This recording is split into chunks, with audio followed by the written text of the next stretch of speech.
Hello, my name is Chloe Salas, and this is my video essay about habitus. Habitus is like a resource of your knowledge. It's like your toolkit of life. It's basically the whole realm of what you can pick that makes you you. It's a unconscious behavior and it impacts your morals, your beliefs, your dispositions in what you create to have your own individuality. The way I think of it, your knowledge is limited, and the choices that you make rely on your limited amount of knowledge.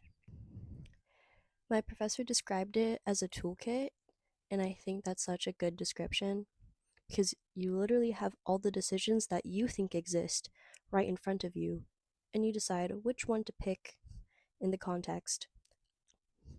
Here are some examples in real life. So one thing is collectivism versus individualism. Different cultures literally affect our emotions.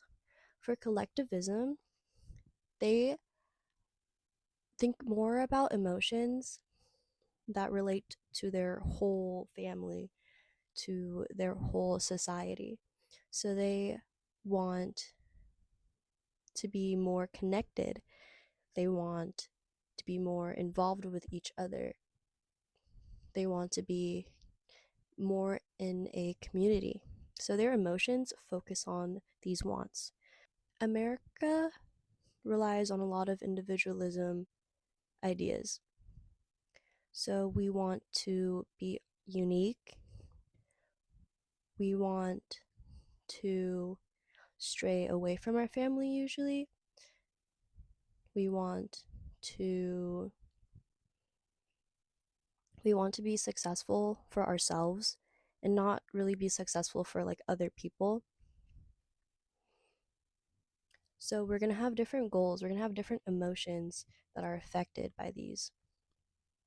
So that's how habitus like can affect culture. Anyway, those were my specific real life examples, but today I want to focus on My Little Pony. One aspect in My Little Pony that is affected very strongly by habitus is their cutie marks. So each pony has a different cutie mark. Let's, for example, take Pinkie Pie. Her cutie mark is balloons. This represents how she's a party thrower, how she's pretty much like an airhead. And she's just super happy all the time. She's like always up in the air, she's jumping around everywhere. Super happy pony. Her sister, on the other hand, is a rock collector. Her cutie mark is a rock, and her character is very monotone. She is very unlike her sister. Season 5, Episode 1 and 2, The Cutie Map. So the main characters find this little town in like the middle of nowhere, and it is run by a pony named Starlight Glimmer. Starlight Glimmer runs a communist society where she literally sucks the cutie marks off of ponies and replaces them with an equal sign.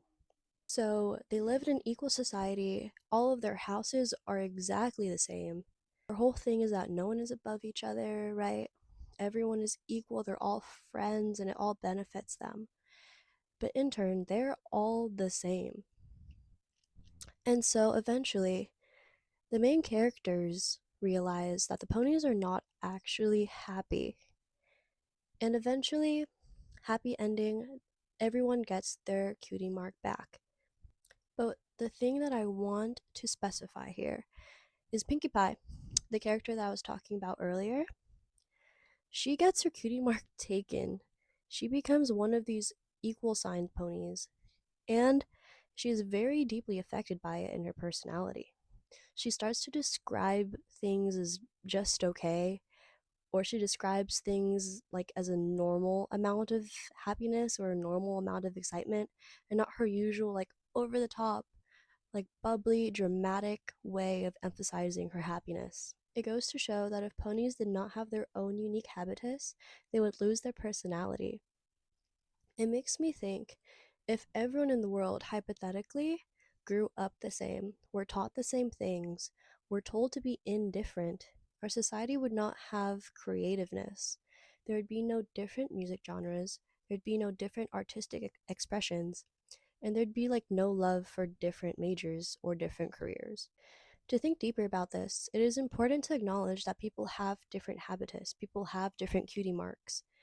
For me, it reminds me to give people grace whenever they do me wrong. What if they had the right intentions but just didn't show it? And what if they didn't think of a situation as deeply as I did? Another specific example in My Little Pony is in season 1, episode 9, Gossip. So the town Ponyville has a new visitor. Her skin is patterned in black and white. She talks in rhyme. She buys mysterious items, and she lives in a forest in a tree. And although this is very different from the regular ponies, it's because she's a zebra. Like, she is a zebra, and the ponies have never ever seen a zebra before. But the town is immediately scared, no one likes her, and they start to make rumors that the zebra is evil and will bring people misfortune. So whenever she comes to town, the ponies hide. A character named Apple Bloom decides that she wants to talk to the zebra to find out the truth if she's evil or not. But the ponies accidentally walk into a poisonous plant while trying to stop Apple Bloom from doing so. The next day, they wake up with all sorts of curses, and they blame Sakura for it. So they decide to visit her home. They realize that Sephora was actually trying to help them. She made a remedy for them, and so the ponies apologize to Sakura for misjudging her. This ties into habitus because Sephora was just an outsider, but the ponies decided to negatively view her different culture. This episode also plays a bigger theme into xenophobia, specifically with African culture, as seen with tribal masks and Sephora's jewelry. It is also important to note that a lot of the ponies showed xenophobia, and because they refused to interact with Sakura, they had less social capital. Yeah, this relates to social capital. The whole reason why the ponies were able to get their cure was because of Apple Bloom. Apple Bloom was the only one who decided to figure out the truth, and because she did that, she realized that Sakura was friendly, and she gained more social capital. Twilight Sparkle was determined to find the cure by herself, and of course, she was not able to do so. She needed help, she needed social capital, she needed relationships and networking to discover the real cure. As the eldest daughter, and as someone who always wants to figure things out by herself and on her own, it unfortunately doesn't work as well as trying to ask for help.